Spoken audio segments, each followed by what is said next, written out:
Dam dari dam dari dam dari dam dam dari da dam dari dam dari dam dam dari dam dari dam dari dam dari dam dari dam dam dari dam dari dam dari dam. Assalamualaikum warahmatullahi wabarakatuh. Waalaikumsalam warahmatullahi wabarakatuh. Terima kasih Bapak-bapak dan Ibu guru SMP Negeri 1 4 Meneng sudah meluangkan waktunya. Kita bertemu di sini di ruangan kantor ini dalam keadaan sehat walafiat, dan saya di sini akan mensosialisasikan tentang kepemimpinan transformasional Kepala SMP Negeri 1 4 Gedung Meneng dalam membangun visi budaya dan strategi pengelolaan sekolah unggul.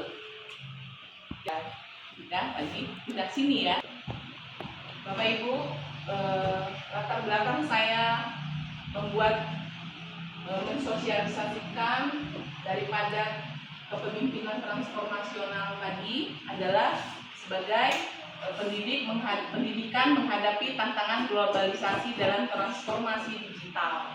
Nah, ini memang sangat di era sekarang ini memang sangat dibutuhkan sekali ya. Itu suatu kebutuhan tentang digitalisasi, baik itu kepada guru kita sebagai guru dan murid-murid kita, terutama di era Gen Z ya, zaman sekarang yang namanya Gen Z itu memang kita harus mengikuti daripada kemajuan digital ini. Jadi sebagai guru kita harus selalu terinspirasi dan ingin sekali memajukan bagaimana supaya digitalisasi ini dapat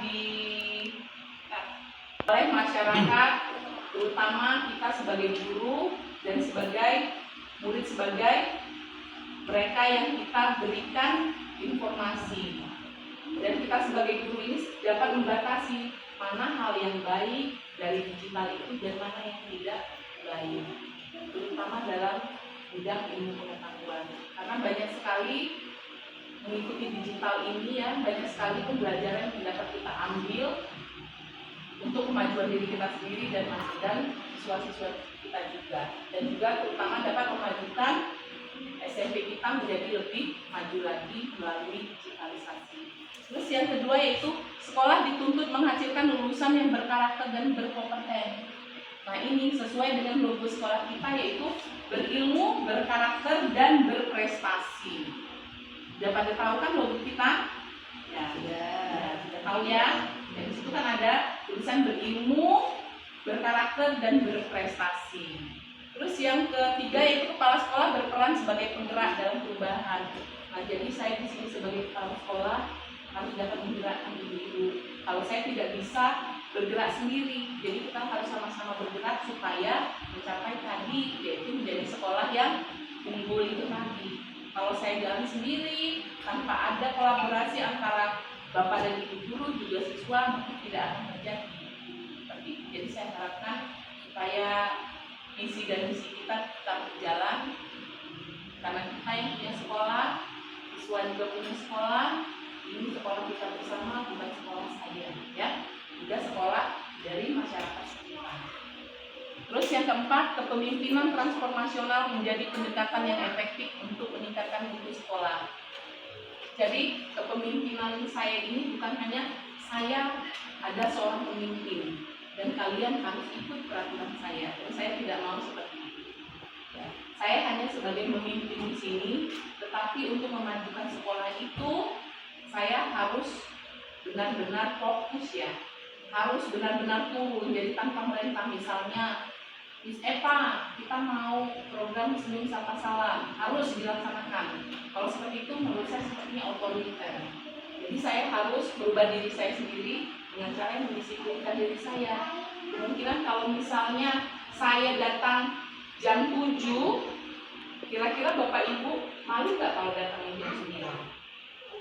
Kan malu ya Bu? Bapak ya, paling nggak kalian bisa lebih awal dari saya. Kalau misalnya ibu berangkat jam 7, berarti sebelum itu saya harus hadir. Seperti itu. Jadi saya harus merubah diri saya sendiri. Kalau melalui pendekatan-pendekatan itu, saya rasa insya Allah sekolah kita bisa maju bersama-sama. Dan juga lingkungan pasti. Jadi jangan nanti ibu melihat saya, ibu itu udah ke kantin, katanya jajan. Saya tidak ke kantin Bapak Ibu, tetapi saya pendekatan ya, pendekatan kepada masyarakat sekitar. Bagaimana mereka menerima saya di sini? Kalau mereka saja tidak mau menerima saya di sini, bagaimana mereka bisa memantau ya? Di sini itu termasuk CCTV ya, karena mereka bisa melaporkan ibu di situ. Kadang anak-anak pada mojong, bu di situ gelap-gelapan, bu lampunya mati, bu ini begitu. Jadi saya harus berkolaborasi dengan masyarakat sekitar, termasuk dalam kegiatan. Misalnya ada pengajian, paling nggak saya hadir di situ pengajian, jadi ada tahlilan. Jadi dengan kegiatan, dengan pendekatan itu kepada masyarakat, insya Allah mereka tanpa akan mendukung program kita. Dulu.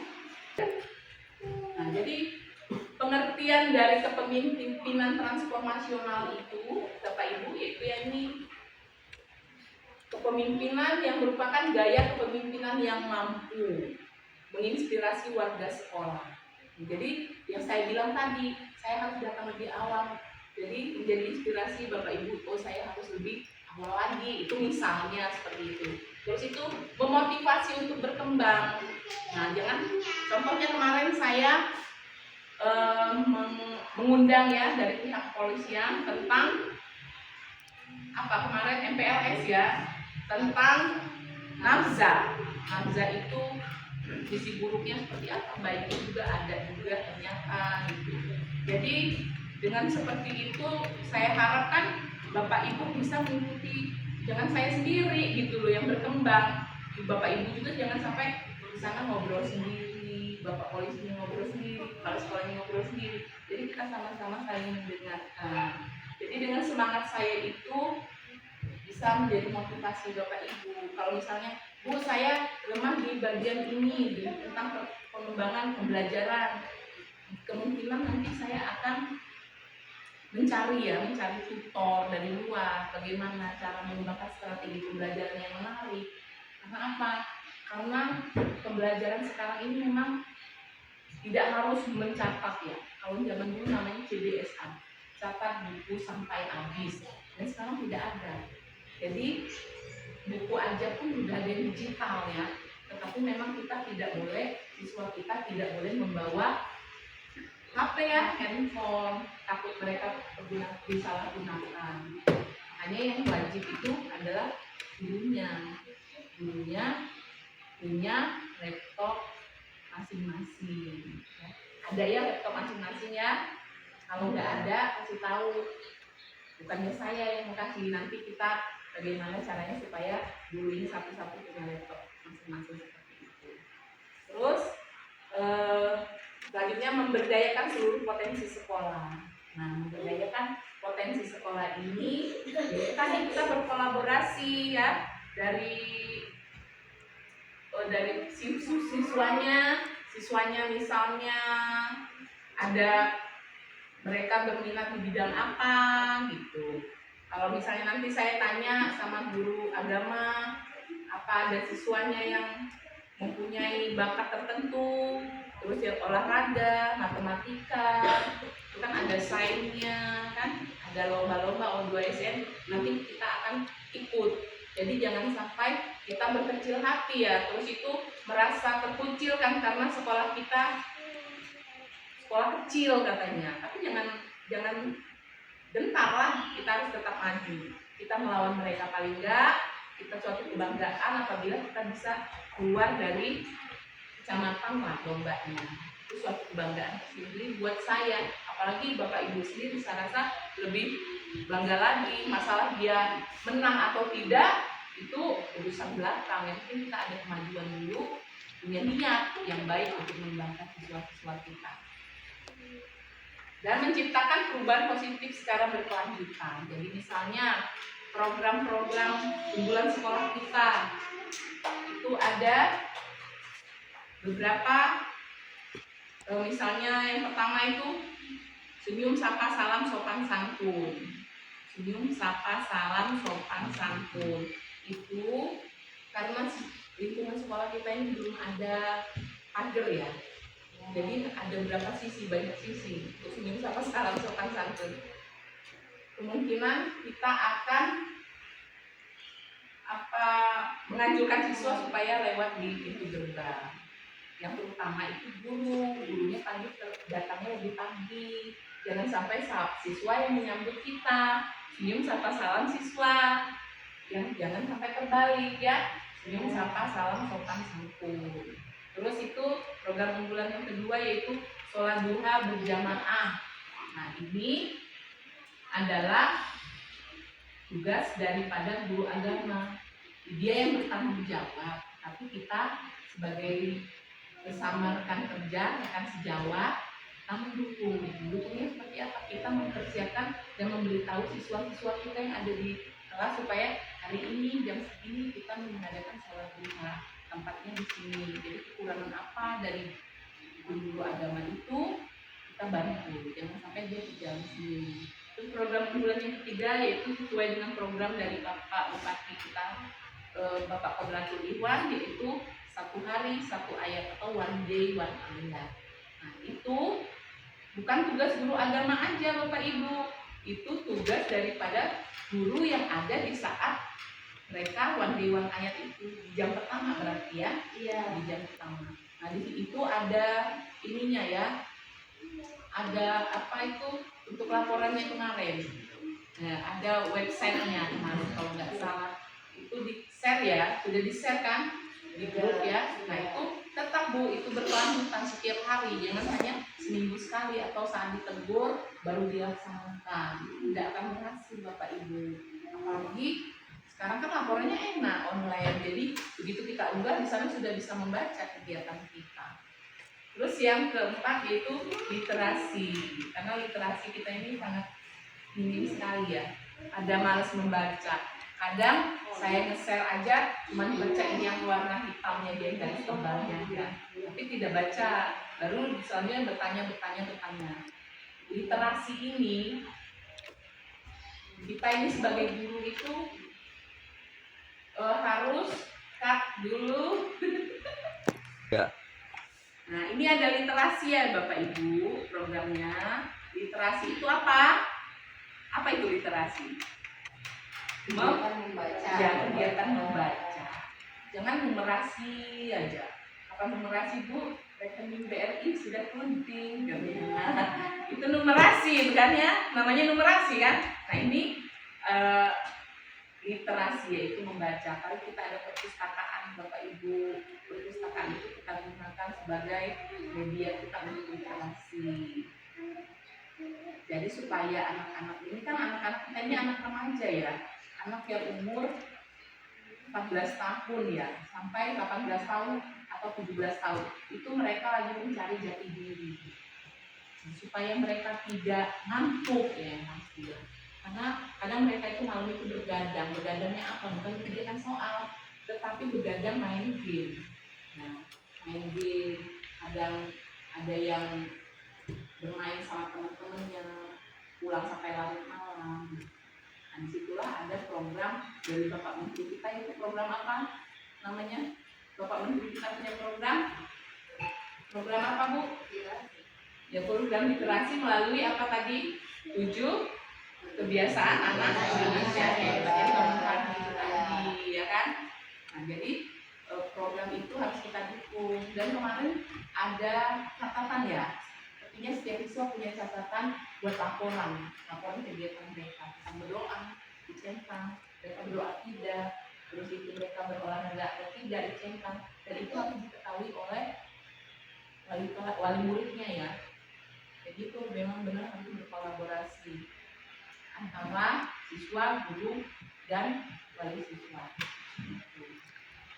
Terus ada program lagi yaitu Jumat Bersih dan Sehat. Nah, Jumat Bersih dan Sehat ini ya seperti biasalah kita melaksanakan kegiatan senam. Ya, senamnya senam apa? Senam anak Indonesia hebat. Ya, senam anak Indonesia hebat. Dan terus itu ada program lagi dari kabupaten senam udang manis. Ya, setiap hari Jumat harus kita laksanakan itu.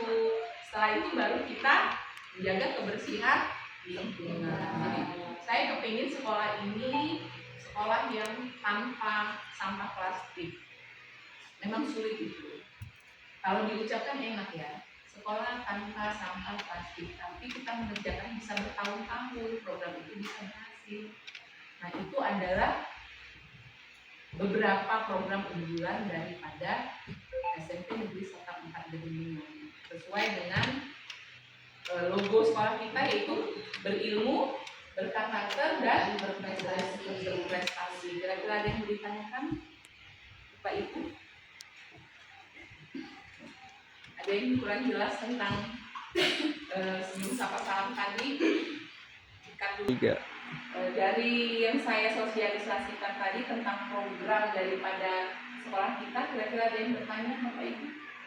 Saya Bu, Ya, gimana? untuk masalah ini, apakah ada tantangannya Bu untuk mengelola ataupun mengikuti program Ibu yang unggulan ini? Apakah ada tantangannya dan tantangannya itu apa aja?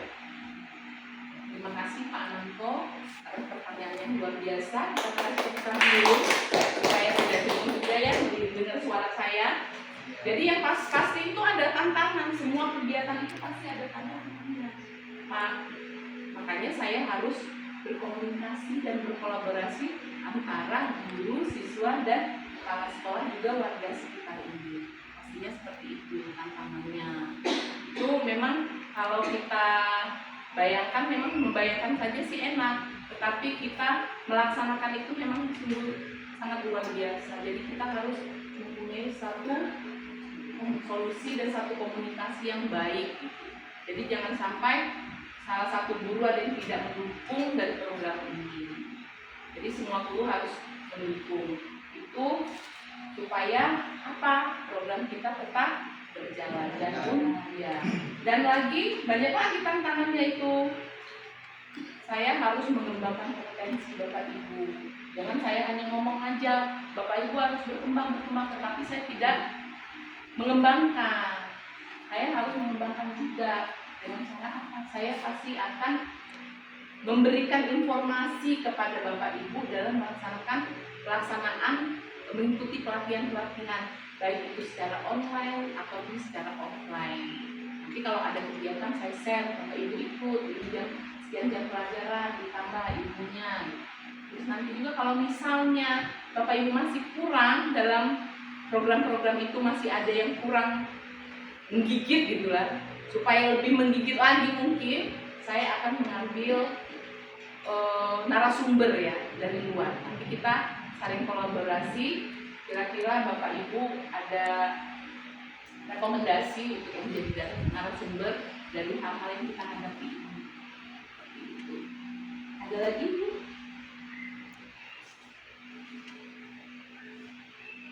Dan ini juga program ini tidak mungkin harus saya sendiri. Saya juga kan punya atasan Bapak Ibu. Kegiatan itu, Ibu, Bapak Ibu punya atasannya saya juga punya atasannya pengawas saya, malah juga punya atasan kepala dinas. Jadi saya akan memberikan informasi kepada beliau ya, bahwa kita ini punya program seperti ini, terus itu kita mempunyai masalah seperti ini. Saya akan meminta bagaimana caranya supaya dapat dipecahkan permasalahan kita. Kalaupun misalnya Bapak pengawas kita punya rekomendasi tutor atau beliau sendiri yang hadir di sini, alhamdulillah kan kita bisa menambah ilmu dari kegiatan itu. Dan juga Bapak Ibu, saya mau kerjasamanya ya, karena kita ini dekat kecamatan ya. Jadi setiap kegiatan kecamatan kita bantu, kita ikuti. Jangan kalau ada kegiatan kecamatan kita cuek aja, karena urusan kamu, urusan saya. Walaupun seperti itu, kita masih bernaung di kecamatan Gedemingan, apalagi tempat kita memang sebelahnya adalah Pak Camat. Kita harus menghargai ya. Tapi di kelas sebelah itu ada mereka membuang sampah. Kemarin saya juga sempat ditegur siswa-siswa dan ibu-ibu membuang sampah di lingkungan perumahan. Jadi mohon jadi perhatian ya Bapak Ibu. Ya mudah-mudahan nanti ke depannya program sekolah tanpa sampah plastik itu bisa berhasil ya. Ya terus itu juga kemungkinan saya akan mengembangkan kantin sehat dan berkolaborasi dengan pihak dari kesehatan ya, puskesmas Gedung. Ada lagi Pak, Ibu yang ingin ditanyakan? Oke, Pak Ibu. Ya, boleh. Nah, tadi kan sudah tantangan nih, Ya. tantangannya juga sudah dijelaskan. Nah, sekarang nih hambatannya Bu, hambatannya untuk mengaplikasikan dari program ini, kan unggulannya banyak banget dan bagus-bagus tuh. Nah, setiap sekolah kan hambatannya beda-beda nih. Nah, khusus di SMP ini nih, SMP Sata 4 Gedung Meneng ini, hambatannya apa yang dilakukan? Hambatannya Ya. hambatannya. Hambatan itu pasti ada ya, karena setiap saya mau mengambil suatu keputusan, menurut saya itu sudah bijaksana, tetapi oleh wali murid itu dibilang mereka bijaksini gitu. Paham kan maksud saya itu bijaksini? Nah, menurut saya itu sudah baik buat sekolah, tetapi mereka menjadi tantangan terutama dalam hal ekonomi. Semua program itu tidak akan mungkin bisa terlaksana, dia pasti menyangkut tentang ekonomi ya, walaupun minim sih. Karena apa? Karena sekolah ini banyak sekali orang-orang yang apa ya namanya, ada YouTuber ya, ada MB Pro, terus itu ada apa lagi, konten kreator ya. Nah, jadi ketika kita mengambil suatu keputusan, mereka yang mematahkan semangat kita. Tapi menurut saya kalau itu mudah-mudahan bisa kita lewati, bisa kita ambil, kita rangkul bersama. Bisa kedepannya kita minta supaya mereka bisa menjadi konten kreator sekolah kita supaya lebih maju lagi kan, bisa bekerja sama dengan kita. Dan kendala saya itu untuk Senyum Sapa Salam yang terutama ya, itu pagar sekolah belum ada. Itu terus itu kolaborasi antara, karena kita kan satap SD dan SMP.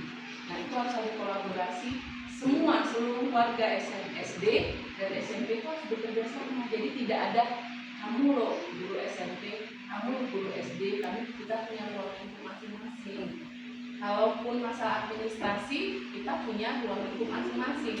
Tetapi untuk kolaborasi itu saya rasa hal yang baik sekali kan, karena jumlah murid di SD itu sesuai dengan jumlah gurunya. Dan di SMP ini kurang gurunya kurang. Kalau misalnya Senyum Sapa Salam hanya guru SMP aja satu orang kalau dijadwalkan kan gurunya cuma ada 7 atau 8 ya. Jadi setiap hari itu cuma satu, ya nggak semangat juga anak-anaknya. Jadi harus berkolaborasi Bapak dengan guru SD. Jadi Senyum Sapa Salam Sopan Santun itu akan berjalan bila guru SD itu kerjasama dengan kita. Terus program-program yang lain, misalnya kepramukaan, ada OSIS, dan OSIS itu yang OSIS siapa Bu? OSIS ya. Nah itu nanti supaya mereka semangat, kita beri mereka kegiatan OSIS, misalnya mereka ada ruangan sendiri untuk rapat OSIS, terus itu kita berikan ruang untuk mereka berinspirasi OSIS itu kan, atau kita buatkan alma mater lah gitu supaya mereka lebih bersemangat seperti itu. Seperti misalnya tadi ada literasi ya. Nah kalau literasi itu saya punya program nih Pak, namanya Bucilit namanya. Tapi belum saya sampaikan, cuman lagi kira-kira seperti itu. Bucilit, cinta buku, cinta literasi. Jadi kita jadwalkan kunjungan ke perpustakaan ya, supaya misalnya kita tuju hari ini, itu kunjung dari jam sekian sampai jam sekian. Kelas 8 besoknya dari jam sekian sampai jam sekian gitu, seterusnya ke kelas 9 juga. Ada lagi kan? Sudah cukup. Saya rasa sudah cukup ya Bapak Ibu atas sosialisasi saya. Mudah-mudahan bisa dimengerti ya. Nah nanti kalau misalnya ada yang kurang paham, boleh menemui saya. Saya harap dengan adanya program-program unggulan ini, sekolah kita menjadi lebih unggul, berkarakter, yang pasti berkarakter ya Bapak Ibu. Nanti kalau mereka melanjutkan SMP itu siswa dari mana? Kok setiap ketemu guru dia selalu saling sopan, saling ngomongnya teratur dan terarah. Pasti mereka bilang, itu dari SMP sampai 4 jadi mana Bu? Kalau semua siswa seperti itu, kalau menjadi karakter kita, ciri khas sekolah kita yang belum tentu dimiliki oleh sekolah lain. Saya ucapkan terima kasih atas waktunya. Mudah-mudahan program-program kita ini bisa berjalan sesuai harapan kita dan kita dapat bekerja sama dengan baik. Saya tutup. Wassalamualaikum warahmatullahi wabarakatuh. Waalaikumsalam warahmatullahi wabarakatuh.